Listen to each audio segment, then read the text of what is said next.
Do I just plop it on my shoulder?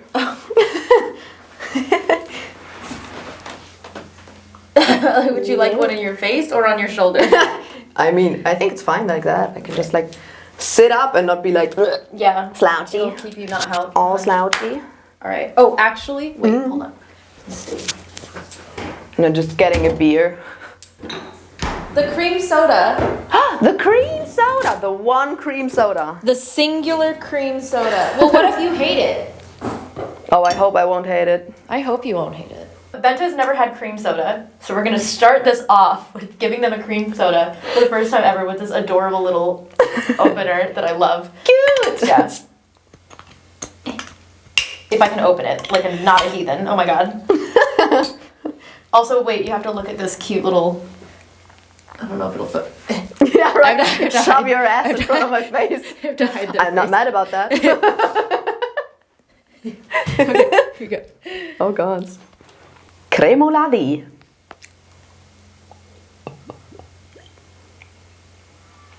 I think they like it. That's so good. Isn't it good? Why is that so yummy? So every day. Wow. Oh, that's a very good one too. I wonder if we have something like that in Germany. I don't think so. You don't have cream soda in Germany? At least I don't know of any. We're gonna have to find some. Yeah. Okay, anyway, you can keep that on that side. Perfect. Just sitting like that all the time. Not sponsored. So we have questions we asked all of you on Instagram. So if you're not following us, that's where we usually do our Q&As. But I asked on mine to ask Bente a question, and Bente asked on theirs to ask me a question. So we have two parts. Go over to their channel for my Q&A, all that jazz. Okay, anyway. Why am I so nervous? I don't know. I don't think they have all these terrible questions. All of them are pretty good. What is one part of your practice that you could not go without?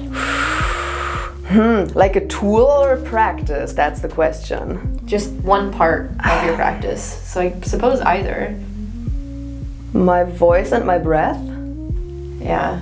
I think so, because I use my breath for literally awakening anything and for transporting my intention and energy into spells or like talismans or waking up sigils or bind runes or anything like that. So I think that would be it. I was debating saying blood, but like I think I could exchange a lot of blood things with my breath. Agreed. But I could not exchange my breath with everything else. So Yeah, that makes sense. I would agree with that. Okay, this one's interesting. Which Norse god or goddess do you think Olivia would work great with? Oh, That's a good question. Because I don't really work with deities, so... Oh god. I mean, I guess like the first thing that will come to mind for most people will be Hel.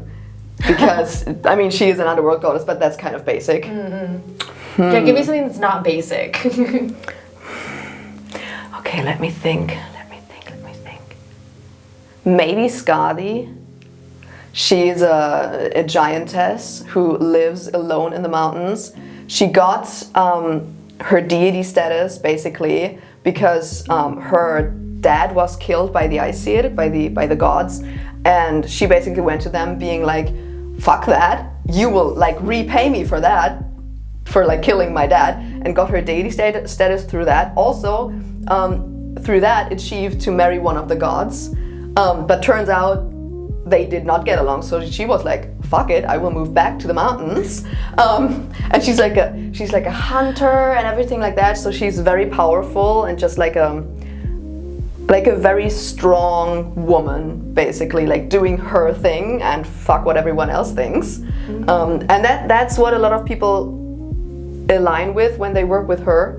Also, a lot of people or a lot of women who work with her, interestingly enough, are women that work in male-dominated spheres. Huh, interesting. Mm-hmm. Okay, so I bet Claire would work well with her. Oh yeah, definitely. Hi Claire, we miss you. Hi Claire! Oh, what is your most humbling experience with spirits? I mean, apart from just not replying at all, just being like, fuck you. Ghosted, literally? Yeah, literally. Literally Haha, ghosted. I'm so funny. I mean, I had a very open nope from Freyr. Like basically just being like, yeah, we won't work together. Like that's not happening. That was very humbling. I mean, I've had a lot of spirits and deities just basically tell me to do things that I really didn't want to do. Like Odin, for example, came and was basically just like, all right, you know what? How about you work through these, like, I think it was 6 rune books and basically compile this huge PDF thing of like information about the runes.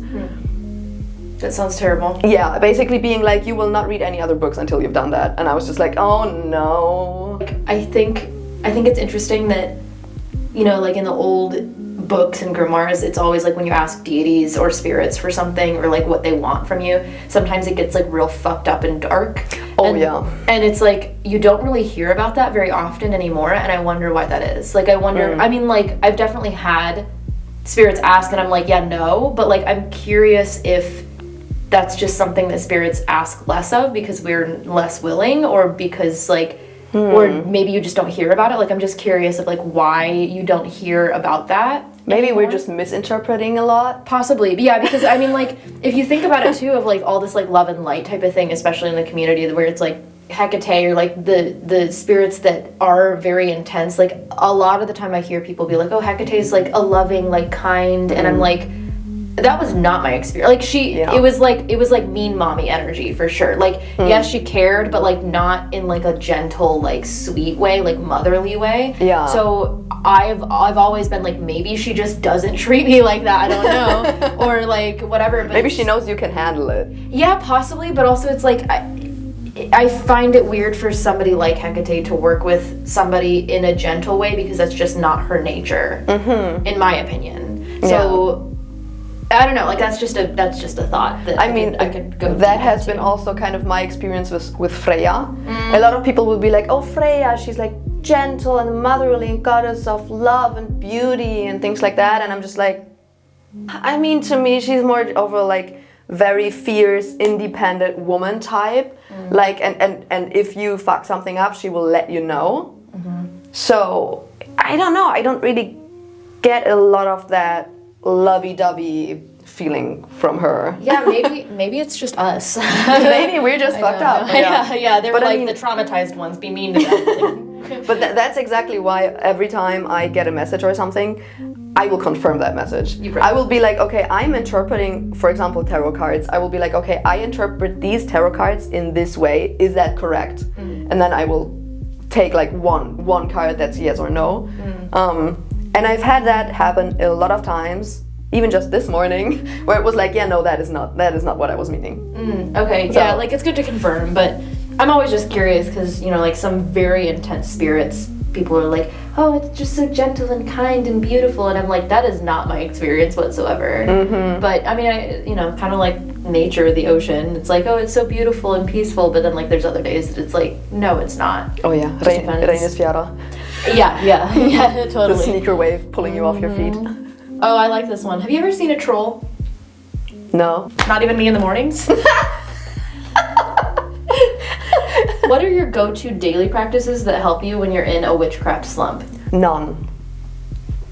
I will just drop it. Next question. Yeah, like if I honestly, I'm not a person who will like force myself to do things. Like if I don't feel like it or I don't have the time or the energy, I will just not do it, and that way I will regain energy, and then after like who knows, days, weeks, months, I will pick it back up again. Somebody just says this looks like an album cover, which true. It did. This is the photo that we posted, by the way. What is your favorite meal to cook / have cooked for you? Yeah, definitely cooked for me. I am not. We're on the same train. I fucking hate to cook. I hate cooking so much. Oh, that is such a hard question. I have to send that to my fiance because he's an amazing cook, so shout out to Vince. But I mean, I am a big fan of his like truffle parmesan pasta, simply because it's so satisfying and it's done in like 5 minutes or something. So it's a very fast, very satisfying dish. I'm taking that recipe. I'm gonna ask him for it. You will just have to find the right cheese. In the US? Good luck. Just take like 10 packages of cheese with you. In my checked luggage, I'm just packaging cheese. They're like, why? Please, let me have this. I just have a lot of cheese. It's just cheese and chocolate. What was your most magical moment on this trip? I mean, the ancestor meditation was quite intense. That one was rough. Yeah, I led an ancestor meditation, and I mean, for me, I didn't do the meditation because I was leading it, but it was basically a little journey to the underworld to meet the ancestors, and like I gave them like 10 minutes time in the underworld to like commune with them, and I was just sitting there, and at some point I was just hearing sniffling from all corners of the room, and I was just sitting there like, oh no, everyone's crying. And just by the end of the session everyone was crying, which was both very sad to hear everyone's struggles, but also very magical because everyone was just so open to just share their experiences. So that was like just on a personal level very magical. I would say nature-wise, I mean, I was obsessed with this one rowan tree growing from a grave in this tiny little graveyard. I don't remember what the church was called. I'm sad about that. Maybe we can put it on screen or something. But that was amazing. I've instantly fell in love with that tree. Yeah, I think I have videos, or I definitely have photos of you with that tree. But just being lovey with a tree. That's literally me. I've told my partner that I'm like, there's like multiple trees that I miss all the time, that I like think about all the time, that I'm like, oh, I really miss them. And like, you know, it's just like, I love them. I it's love a friend. These trees. Yeah, exactly. And like some trees are like puny human, I fucking whatever, like, you know, whereas like these trees helped me through a lot, and also one of them watched me grow up, so it's like, oh, I know, happy tree really friends. Miss that tree. That is happy tree friends. Not that. What have you learned from this trip? Oh, so much. I did not expect to take that as much as I did from the trip. I know I put down so much in my journal, and right now I can't remember a thing. That's how it is. Oh, apart from, I should stop with my self-deprecating humor, because I feel like there's always like a little bit of like hidden truth behind it, like I'm actually believing it. I should stop that. That was great. I mean, in general, just a lot of things that I just talked about with other people, I was like, oh, like that behavior of mine is not normal, like that is strange. Apart from that, not necessarily something that I learned, but like I went into this trip hoping to kind of be able to reconnect with the old gods more easily, because for some time I've been struggling with that a little bit in a big city and stuff, and being very, very busy preparing for the trip and also my England trip. And reconnecting here has been so easy, so that was amazing. It's not necessarily something that I learned, but maybe like relearned. Yeah, relearning to reconnect. I feel like that still counts as learning. Yeah. What do you admire most in Olivia? They say. No, there's just too many things. I have to pick one. Duh. Okay, I won't pick one. I will just like do a couple of things. They're flirting with me this whole trip. How can I not? I mean, I don't know if you've already like read the thing that I wrote into your journal. I did. It was very nice. So you already know a couple of things. I mean, one, just like being you without the need to like hide anything, you know, you're just very blunt, and like if you need a break, you will say I need a break, and if you want to do something, you will do it, and if you don't want to do something, then you will say it. Yeah. Like just without like being weird or anxious about it, which like I, as a socially anxious people pleaser, struggle with that a lot. So of course I admire that a lot. But also just like, you're just a creative person, like period, you know, like you will just sit somewhere and just draw, or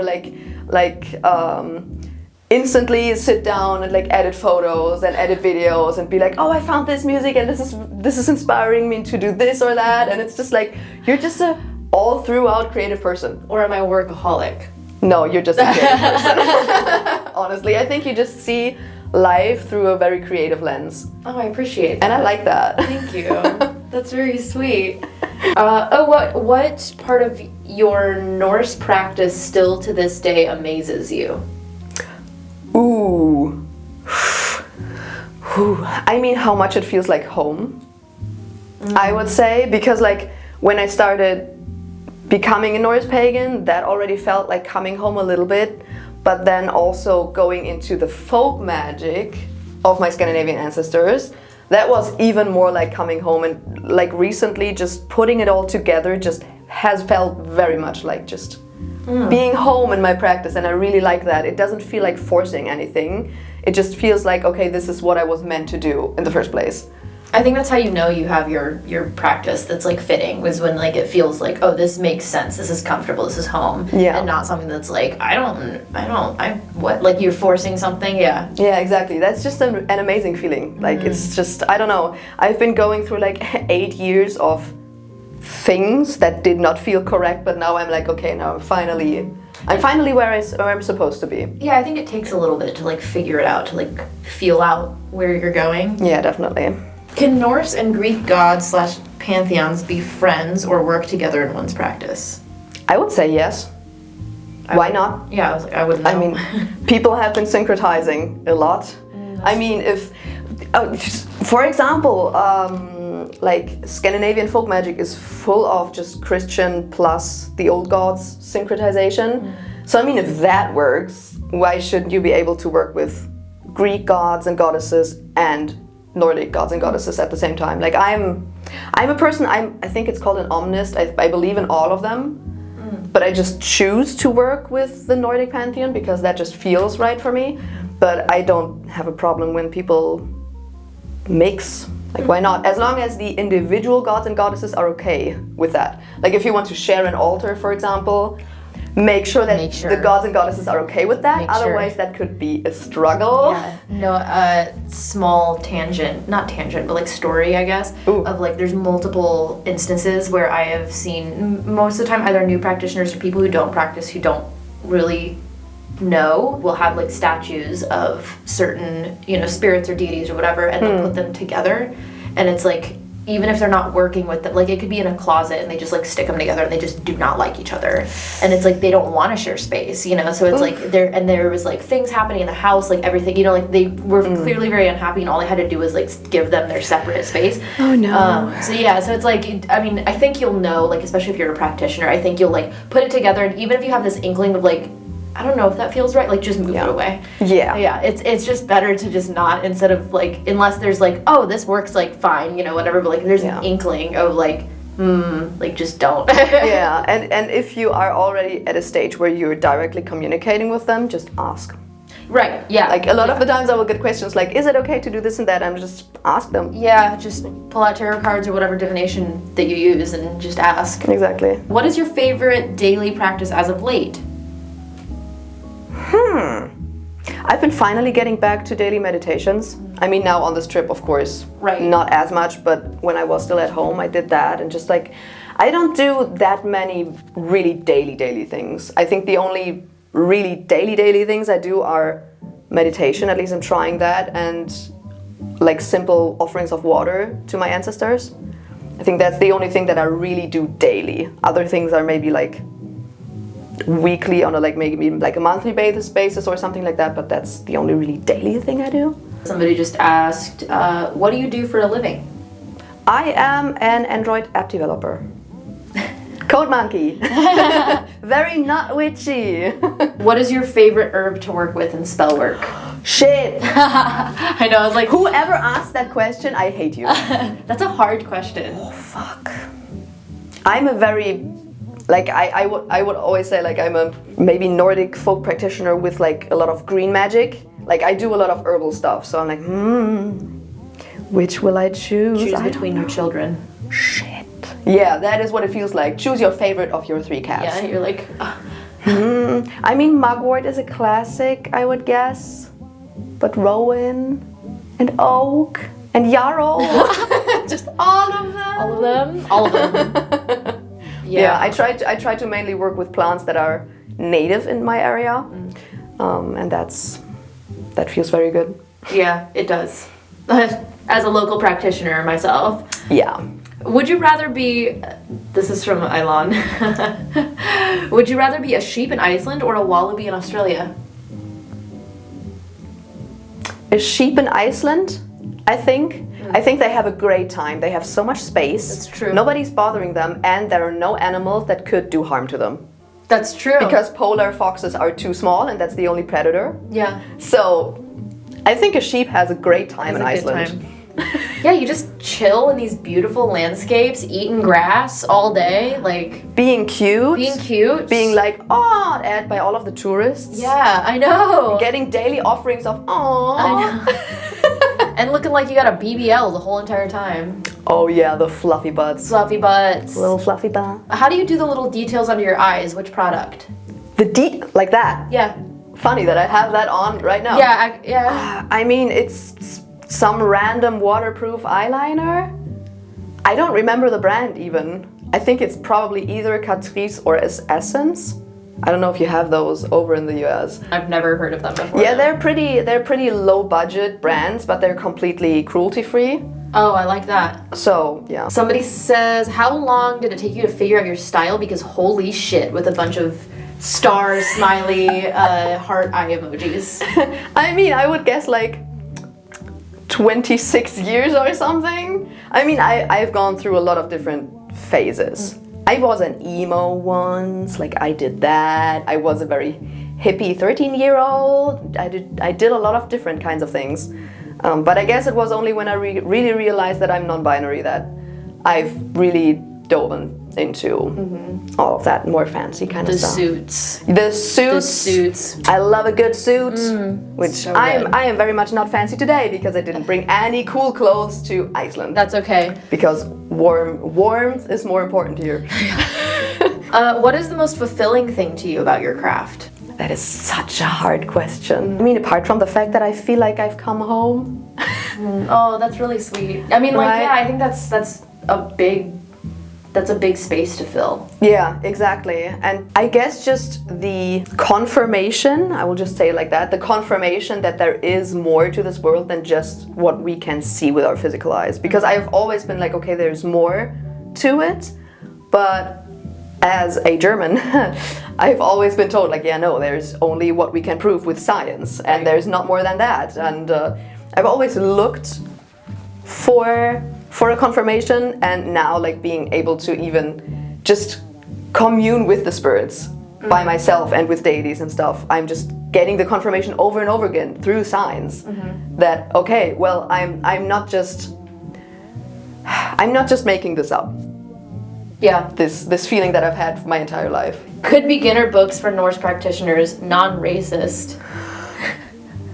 I wish I knew.